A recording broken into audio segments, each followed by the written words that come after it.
Loyalis PDI Perjuangan Surabaya mendesak Megawati Soekarno Putri untuk memecat Effendi Simbolon dari Partai PDIP usai pernyataannya yang kontroversial. Hasil tes DNA mayat terbakar di kawasan Marina Semarang akhirnya terungkap.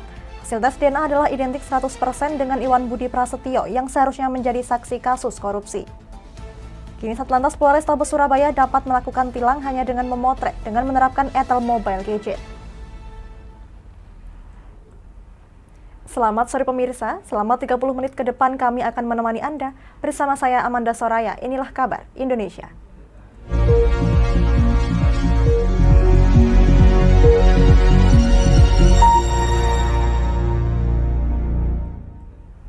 Berita pertama datang dari Semarang, Jawa Tengah. Polda Jawa Tengah Rabu malam merilis hasil uji DNA mayat pria yang hangus dalam kondisi tubuh tak lengkap lagi di kawasan Marina, Semarang. Ditegaskan hasil tes DNA kerangka dipastikan adalah jasad Iwan Budi Prasetyo, ASN Bapenda Kota Semarang, yang berstatus saksi dalam perkara korupsi yang tengah ditangani penyidik tindak pidana korupsi Direktorat Reserse dan Kriminal Umum Polda Jawa Tengah.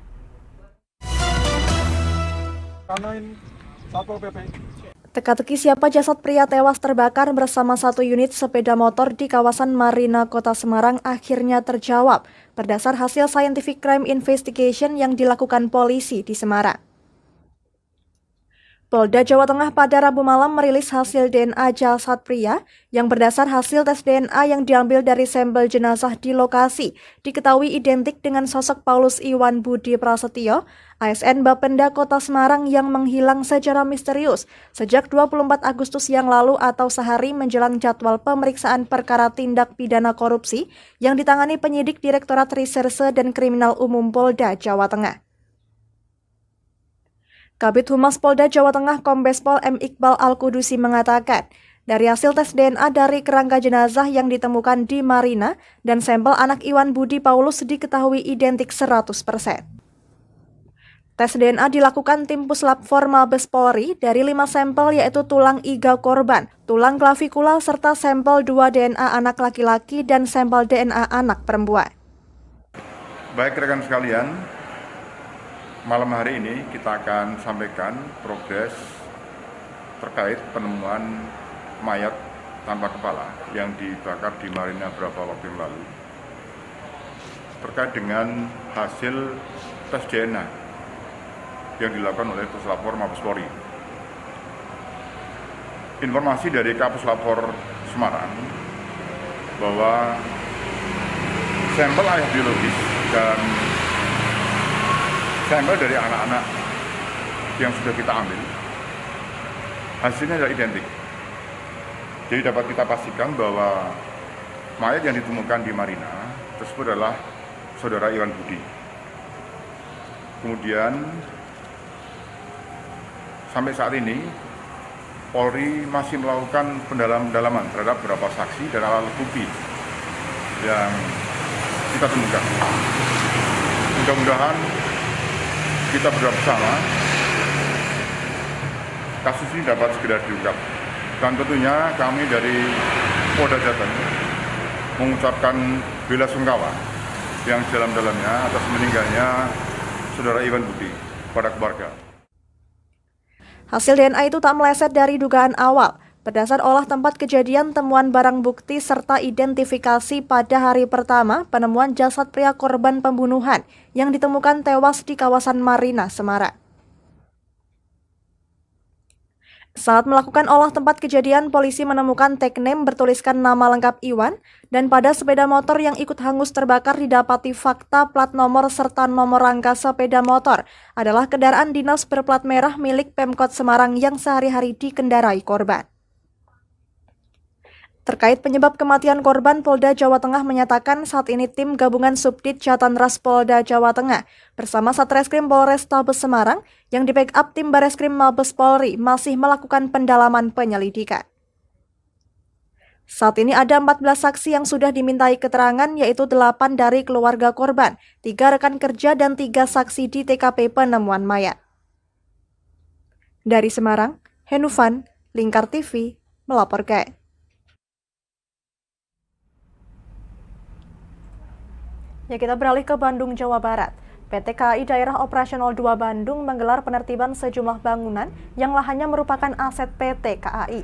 Penertiban sejumlah kios dan rumah di Jalan Ibrahim Aji ini diwarnai ketegangan antara petugas dan pemilik bangunan. Pemilik bangunan menangis histeris hingga jatuh pingsan. Penertiban dilakukan karena penyewa lahan menunggak pembayaran hingga 4 tahun kepada PT KAI Daop 2 Bandung.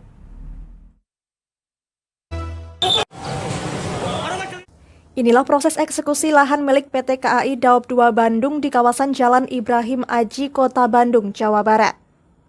Salah seorang pemilik bangunan yang tidak terima bangunannya ditertibkan mengamuk kepada petugas. Pemilik bangunan menangis histeris hingga jatuh pingsan dan langsung digotong oleh warga. Bahkan pihak pemilik bangunan yang masih tidak terima hampir adu jotos dengan petugas namun berhasil dilerai. Menurut PT KAI Daop 2 Bandung, lahan tersebut digunakan untuk disewakan selama 5 tahun. Namun pemilik bangunan hanya membayar 1 kali dari 5 termin yang seharusnya dibayar. Terhadap satu rumah perusahaan yang terletak di Jalan Babakan Sari nomor 2 Kiracondong. Itu cuma satu apa? Satu rumah apa berapa rumah yang di ini, Pak? Betul, jadi di kontrak yang ditandatangani sejak tahun 2017 hingga tahun 2021, ada satu rumah perusahaan yang kebetulan disewa, kemudian saat ini ditempati oleh saudara-saudara dari keluarganya saudara Maman tersebut. Jadi tercatat ada 3 kepala keluarga yang tinggal di situ.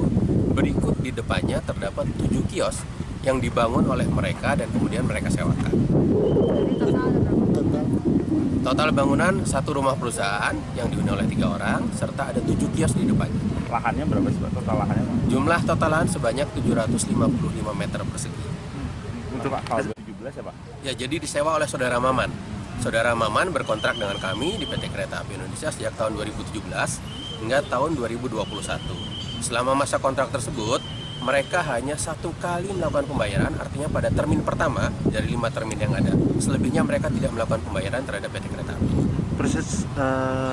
Ya, hari ini penertiban kami dari PT Kereta Api dibantu dengan aparat kewilayahan datang ke lokasi, kemudian kami membantu mengosongkan barang-barang milik mereka. Memang ada bagian rumah yang memang sudah kosong, namun ada juga yang masih ada barang-barang dan ada penghuninya. Sesuai dengan kesepakatan, barang-barang tersebut kemudian kami bantu pindahkan ke truk dan kemudian kami simpan ke lokasi yang diketahui oleh mereka. Kontrak itu lebih kurang mereka baru membayar sekitar 100 juta rupiah dari selama 5 tahun kontrak yang mereka adakan dengan PT Kereta Api. Prosesnya bayarnya 500 juta berarti, Pak? 500 jutaan lebih kurang, tapi mereka hanya membayar 100 juta. Menurut pemilik bangunan, saat eksekusi dirinya sedang berada di kamar mandi. Selain itu, pemilik bangunan menganggap eksekusi ini sepihak dilakukan oleh PT KAI. Bisa diceritain tadi kayak gimana ya? Nggak tahu, saya lagi mandi langsung didobrak pintu, baru pakai baju. Pas saya lagi di atas. Tahu nggak ada orang. Nah, Bu, ini tadi sendiri proses eksekusinya sendiri kayak gimana sih? Nggak tahu, langsung masuk. Saya lagi pakai baju, udah mandi, nggak ada orang. Saya juga kaget di atas, langsung didorong. Ibu sendiri ini mengalami apa, Bu? Apa? Kekerasan seperti itu? Didorong-dorong dia pada memar-memar kaki. Nah, Bu, ini Ibu sendiri menghuni bangunan ini sendiri udah berapa lama, Bu? Dari tahun 57 kalau suami. Dari tahun 57. Eksekusi ini sendiri berarti sepihak atau seperti apa, Bu? Nggak tahu, nggak ada surat. Nggak ada surat, nggak ada surat sama sekali untuk. Nggak ada surat, nggak ada pemberitahuan. Ini ngejak perang? Nggak ada. Nggak ada pemberitahuan, nggak ada. Langsung masuk semua. Penertiban terhadap 7 kios pedagang dan 1 rumah ini sudah sesuai prosedur, terlebih lahan tersebut merupakan aset milik PT KAI Daop 2 Bandung. Meski sempat terjadi ketegangan, penertiban tetap dilakukan hingga selesai. Dari Bandung, Bobi Roska, Lingkar TV, melaporkan. Ucapan anggota Komisi 1 DPR RI Effendi Simbolon soal TNI kayak gerombolan menuai kritik dan protes dari publik. Banyak pihak yang ikut angkat bicara atas pernyataan dari politisi PDI Perjuangan tersebut. Salah satunya protes datang dari kader dan simpatisan PDIP di Surabaya. Yang insubordinary, disharmoni, ketidakpatuhan. Pasca ucapan Effendi Simbolon yang dinilai kontroversial karena menyebut TNI adalah gerombolan yang sempat viral pada rapat bersama DPR RI Komisi 1 dengan TNI beberapa hari yang lalu, politisi PDIP ini tengah menjadi sorotan publik. Di Surabaya, kader sekaligus loyalis PDI Perjuangan Mat Mochtar kecewa terhadap pernyataan Effendi Simbolon karena dinilai menyakiti perasaan tentara negara Indonesia sebagai prajurit abdi negara. Tokoh Madura tersebut meminta Effendi Simbolon membaca sejarah bagaimana TNI yang menjadi garda terdepan dalam menjaga kedaulatan bangsa Indonesia dan terbukti ketika prajurit TNI menumpaskan sekelompok pemberontak gerakan 30 September atau G30S yang dilakukan PKI. Mat Mochtar juga Ketua Gerakan Rakyat Surabaya meminta kepada Megawati Soekarno Putri agar memecat Effendi Simbolon dari Partai PDI Perjuangan karena tidak sekali Effendi Simbolon menghebohkan publik dengan pernyataan kontroversialnya. Sebelumnya Effendi Simbolon menyinggung Ketua DPD RI Mataliti hingga membuat hubungan DPD RI dan DPR RI sempat memanas. Sebagai kader PDI Perjuangan dan Promek, saya ini Promek, saya sangat kecewa dengan statement Bapak Effendi Simbolon yang mengatakan bahwa TNI Angkatan Darat itu gerombolan. Bapak Effendi Simbolon harus tahu sejarah. Justru yang bisa menumpas PKI itu hanya Angkatan Darat. PKI itu gerombolan ditumpas oleh Angkatan Darat. Ini sejarah. Dan saya sangat kecewa. Saya tidak ingin hanya minta maaf.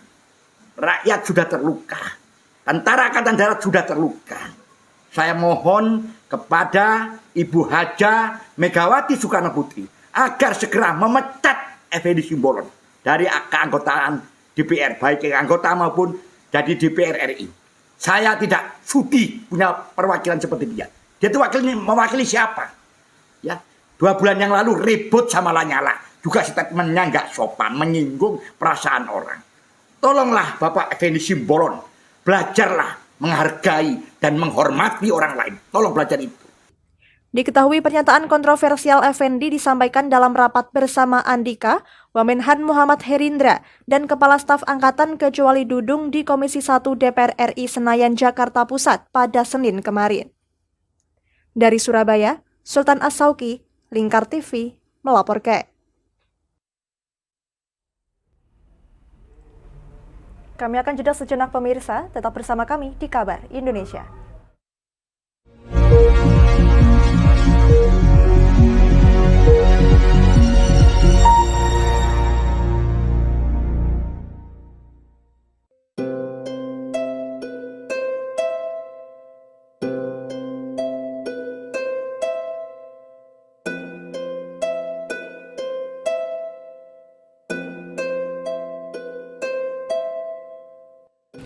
Wah iki yo siaran TV wah apik temenan. Filme cocok karo suasanane. Elah. Lah bro ngene iki awan-awan kok. Iki lho nonton TV, Kang. Wah kenal nedan kowe wong kenang delok HP kok delok TV piye? Wah kurang update kowe iki, Kang. Lho maksudnya piye kok ngarani aku update tuh? Iki lho delok aku nonton TV tenan. Apa kira nonton HP? Wong delok HP ngono kenal nedan apa iki. Iki lho delok siarane. Lho, kok iso ya? Yo TV apa? Jenenge Lingkar TV, Kang. Saiki erane TV kok ngene iki. Kok Lingkar TV nek dia awak dhewe panggone iso nonton TV lewat HP. Kok ngene iki. Ana film-film ngene iku ya? Iya, filme apik-apik kaya ngene iki. Awak dhewe nek sawah leren mbut gawe iso leren ndelok film-film ngene iki. Padha iso ngene iku. Iso, ora ketinggalan karo cah-cah kae. Duh. HP ku kok ora iso tak nggo ngono piye carane iki? Iki lho Rip, tak doi carane. Piye? Kowe buka Play Store. Play Store, Mas. Yo iku pokoke. Play Store apa? Ketik Lingkar TV. Engko lek wis ngono, klik install. Nah, engko wis ana metu menune Lingkar TV karek ndelok siaran apa ae. film-filmnya apik Rik. Berarti film sing nang Lingkar TV metu nang kene kabeh ra? Iso. Filmnya wah cocok karo suasana cara didelok ngene. Oh, wis iki iso iki. Iya metu kabeh ngene TV-TV wah. Iya. Kondiange ya. Makane Lingkar TV filmnya apik-apik kabeh. Iya, aku ngene kok. Lagi reti iki aku malah. Sekolo Iya. ana bocah-bocah ajak delok. Heeh, ben seru nang kene ya, kawan. Wabek. Rene lo. Tak deloki apik-apik ana film Jos iki.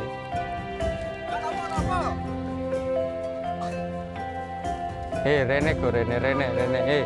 Oh iki lho tak deloki film nang Lingkar TV. Api ya bentuke ya. Solutif dan terpercaya. Tonton siaran Lingkar TV melalui aplikasi Lingkar TV di Play Store. Dengan cara ketik Lingkar TV di pencarian Play Store, kemudian tekan install. Mudah bukan? Nikmati tayangan-tayangan menarik dari Lingkar TV kapanpun dan dimanapun Anda berada. Tinggal tekan menu Lingkar TV di HP Anda dan selamat menonton!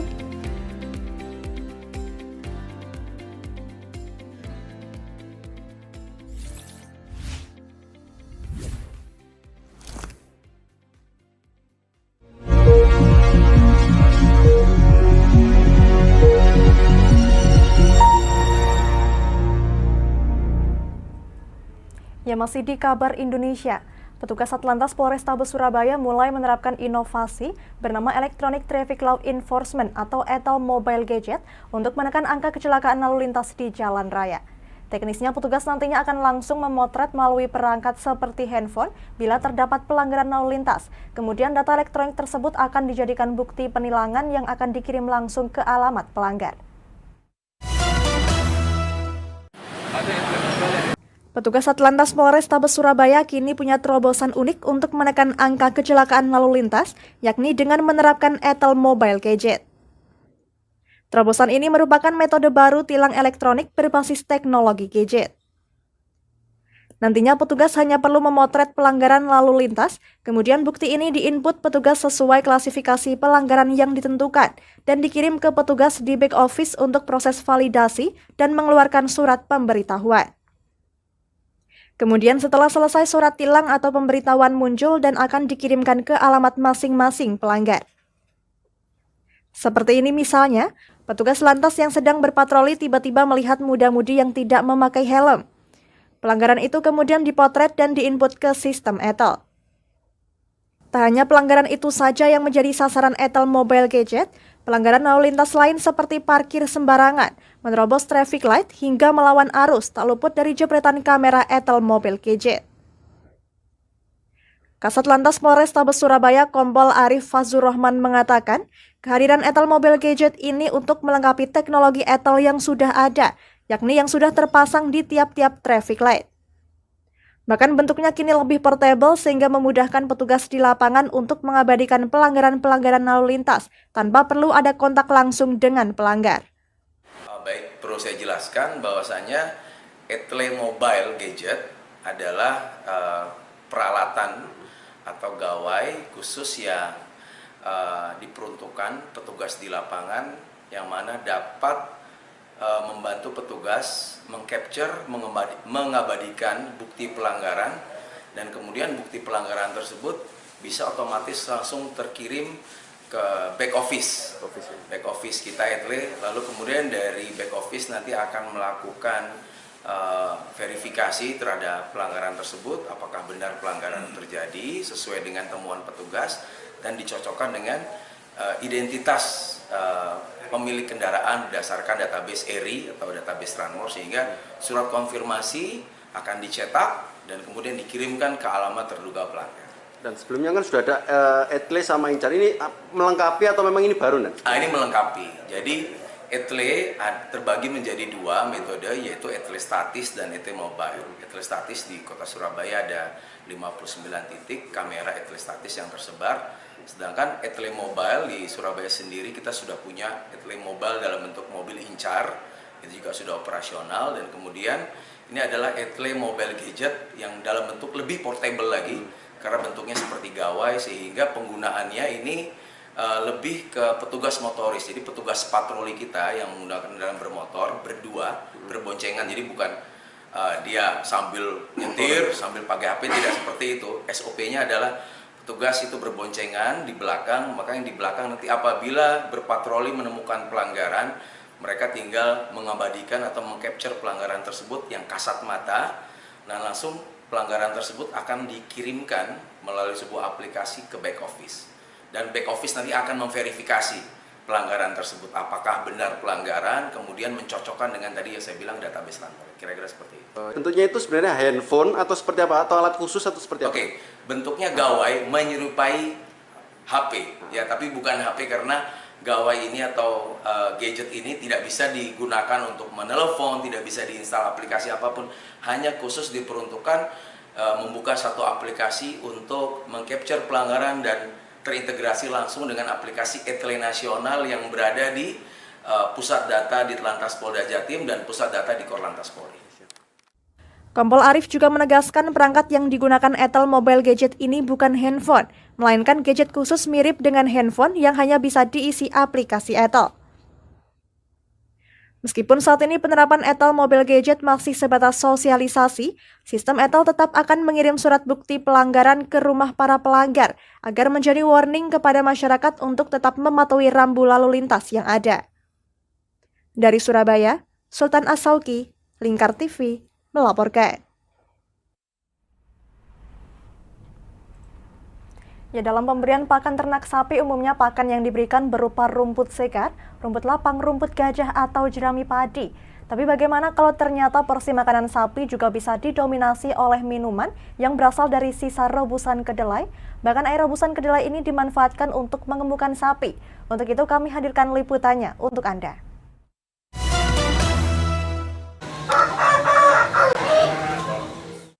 Dalam industri pembuatan tempe akan menghasilkan produk samping dari sisa proses perendaman kedelai dan perebusan kedelai. Produk samping yang dihasilkan berupa kulit ari kedelai dan dari proses perebusan berupa air rebusan kedelai atau orang Jogja biasa menyebutnya loyor. Produk samping yang dihasilkan dimanfaatkan oleh peternak di sekitar pabrik untuk campuran pakan dan minum ternaknya. Bahkan air sisa rebusan kedelai menjadi menu utama untuk sapi. Salah satunya adalah apa yang dilakukan oleh Sujiat, seorang peternak dari Dusun Kueni, Kapanewon Sewan, Bantul ini. Dirinya mengaku memberikan porsi yang besar untuk memberi minuman ternak dari air sisa rebusan kedelai. Siapa nama lengkap, Pak? Sujiat. Pak Sujiat. Iya. Pak Sujiat, bisa diterangkan ini kasih minum apa sih, Pak? Kasih minum air rebusan kedelai. Namanya istilahnya apa, Pak, ini, Pak? Istilahnya loyor ya sini. Kandungan proteinnya tinggi. Ya hampir sama ini susu kedelai itu. Untuk pemberian minumnya seperti apa biasanya? Setiap hari itu gimana? Setiap hari selama airnya ada kasih terus. Nggak saya. Jadi nggak ditaker berapa liter enggak. Selama airnya masih ada kasih.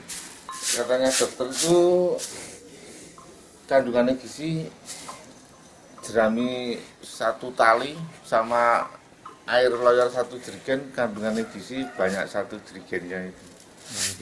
Dan memang bisa dilihat dari sapinya sendiri, Pak, ya? Iya. Sapinya kelihatan gimana, Pak, dibandingkan dengan dulu waktu masih menggunakan pakan ini aja gitu? Cuman pakan itu ya kelihatan krempeng, gemuknya susah. Kalau pakai layar ini? Pakai layar ini kelihatan tubuhnya seger, cepat gemuknya berkembangnya, pertumbuhannya cepat. Terus untuk dapat layar dari mana biasanya, Pak? Di ini pabrik tempe. Lebih lanjut, Sujiat menjelaskan bahwa setelah diberikan minuman berupa air rebusan kedelai yang kaya protein ini, porsi rumput menjadi berkurang drastis kebutuhannya. Selain itu, tumbuh kembang ternak juga cukup baik, ternak terlihat segar dan kokoh. Sujiat mendapatkan air sisa rebusan kedelai ini dari sisa limbah pengolahan tempe tempatnya bekerja sehari-hari. Sujiat tidak menetapkan porsi tertentu sebagai takaran untuk memberikan minum, yang terpenting melihat kebutuhan ternak akan asupan protein yang dibutuhkan. Dari Bantul, Dani Irawan, Lingkar TV, melaporkan.